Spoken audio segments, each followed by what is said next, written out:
Destruction is the name of the game in this episode, as we look at the basics on the many Transformers who have shared the name BONECRUSHER.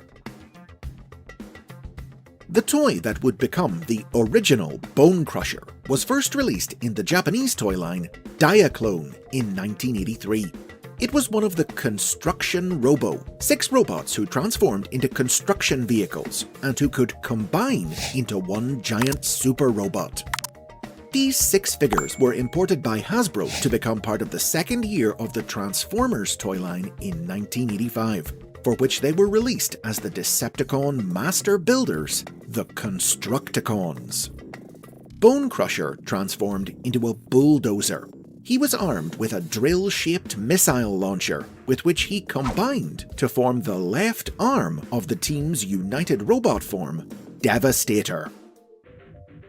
Marvel Comics writer Bob Budiansky penned a character profile for BONECRUSHER, assigning him the role of the Constructicon's demolitions expert.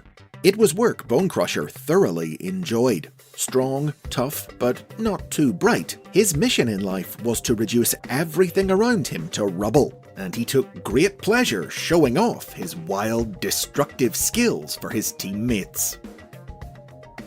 BONECRUSHER appeared with the rest of the Constructicons in lots of classic Transformers media, most prominently the original cartoon, the Marvel comic book, and their various sequels and spin-offs.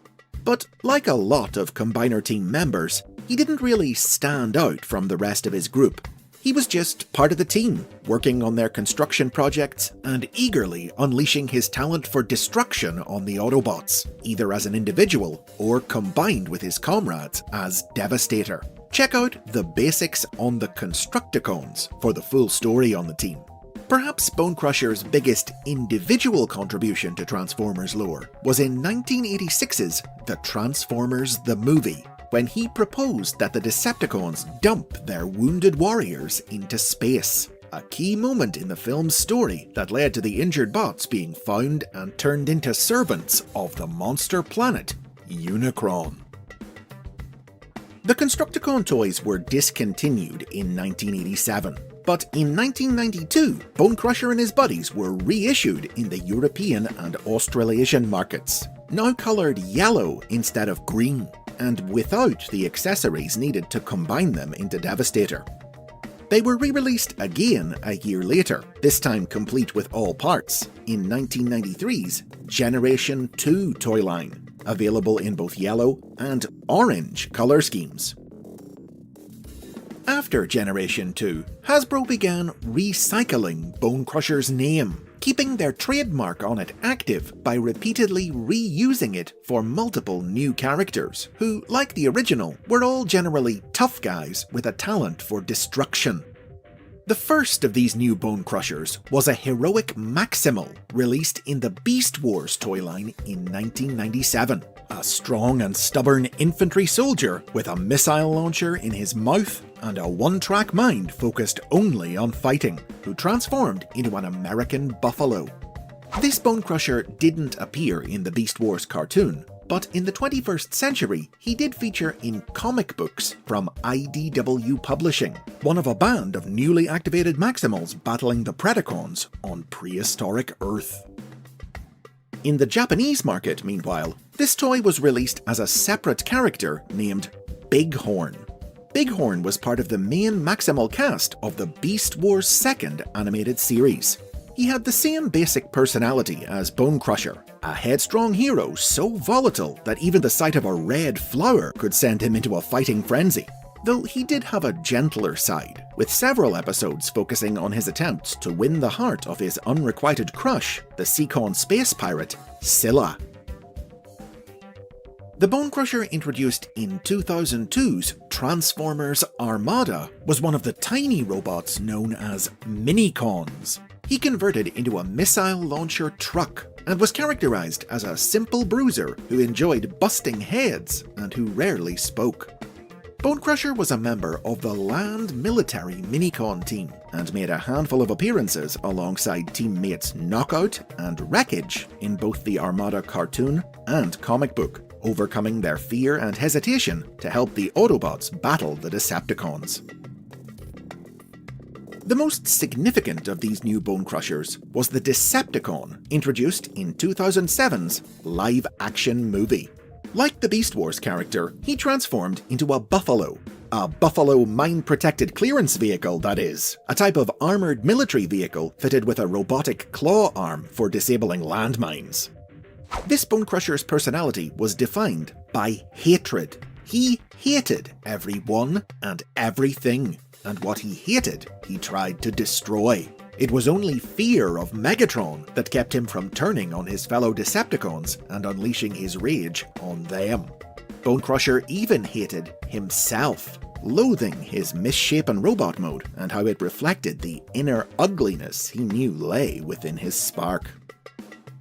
Bonecrusher took center stage in one of the film's most memorable action sequences, explosively crashing through a moving bus to battle Optimus Prime on a Nevada highway.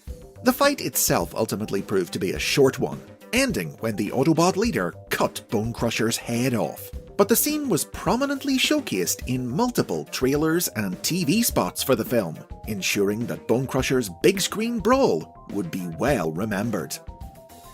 Now, despite the character's on-screen death, the filmmakers chose to briefly reuse both the Buffalo vehicle and Bonecrusher's robot mode CGI model as part of the Decepticon army seen in the movie's 2009 sequel, Revenge of the Fallen.